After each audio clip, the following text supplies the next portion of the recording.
Hey guys, this is Pastor Jonathan, and we are continuing our installment on John Maxwell's 21 Irrefutable Laws of Leadership. And today we're looking at the law of process. And so if you haven't downloaded your notes yet, simply click on the link above this video. You can pause this, and I'll wait for you. Print out these notes and so that you can follow along and get the most out of this short video. Today we're looking at the law of process, and you see the first quote there on your notes. It says, "Leadership develops daily, not in a day." And I wish it did develop in a day. I wish many things developed in a day. I wish I could get physically fit in a day. I wish I could become spiritually mature in a day. I wish I could develop a leader in a day, but it just doesn't work that way. We have to develop daily. Our daily habits, our daily rituals, all of these things make us who we are. And so today we're going to look at what that means. Proverbs 25:3 says, "Like the horizons for breadth and the oceans for depth, the understanding of a good leader is broad and deep." And that comes out of the Message. And as we look at our first fill in the blank there, it says oftentimes we overestimate the event and we underestimate the process. We overestimate the event and underestimate the process. And when we look at developing leaders or having a great church function, oftentimes we overestimate the event and underestimate the process. The event, here's what it does. It encourages decisions. It motivates people. Is a calendar issue. It challenges people. And it's easy. We have a great event. We can do great things. And events are awesome. We got to have them. They do great things. However, when you look at the process, you see that the process goes even deeper. Because the process encourages development. It matures people. Is a cultural issue. It changes people, and it's difficult. And that's why we oftentimes gravitate more toward events than we do towards processes. This process that you're going through of becoming a better leader, going through these videos, printing out the notes, all of these things are done in a weekly basis, hopefully on a daily basis, those type of things. And what you'll find is it's those daily steps that'll bring you to where you want to be.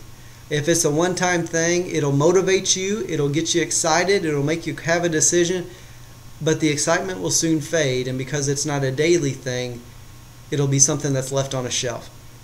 We want to look at the process even greater because oftentimes we underestimate it. We see down in your notes that leadership is many-faceted. Number one, it's about skills. 2, it's about experience. 3, it's about maturity. 4, about relationships. 5, about timing.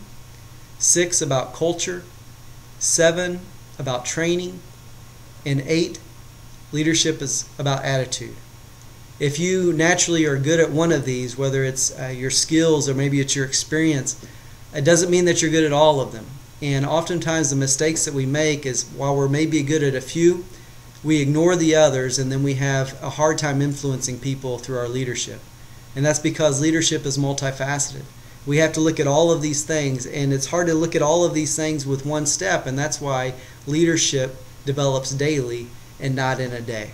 The secret of our success is found in our daily agenda. What is it that you do daily that develops you as a leader? What do you listen to on a daily basis? What do you read on a daily basis? How do you interact with people on a daily basis? Do you see yourself as a leader in every setting, in every situation, or only on Sundays, or only on Wednesdays?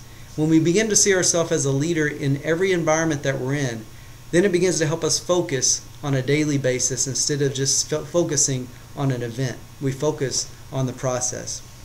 As you continue on, you'll see what can be discovered in our daily agenda, and this can be discovered in yours. If you were to write down your day, everything that took place in your day, what you would find is that you would discover your priorities, number 1. You would discover, number 2, your passion.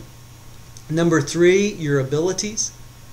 Number 4, your relationships. Number 5, your attitude. Number 6, your personal discipline. Number 7, your emotional qualities. Number 8, your influence level. And number 9, your vision. The quote there, which I love, is champions don't become champions in the ring. They are merely recognized there. And I would say that great leaders don't become great leaders on Sunday. They don't become great leaders on Wednesday. They don't become great leaders on that mission trip event. They're merely discovered there. They're recognized there. And what happens is, what we see is that great leaders have been doing the daily things necessary to become great leaders. They took the time to develop their own selves. They took the time to learn from others, to listen to the great wisdom of podcasts of leaders, to read the great words of those who've written books and all of these things. Why? So that they could develop themselves, so when the time came when they needed to step up as a leader, they could step up and do the job. And we're praying for you today as leaders of Meadowbrook First Church of God. Maybe if you're watching this and you're not a leader at our church, we're still praying for you that God will use these lessons that John Maxwell developed to help you become the leader that you need to be. Thank you, and we'll see you next time.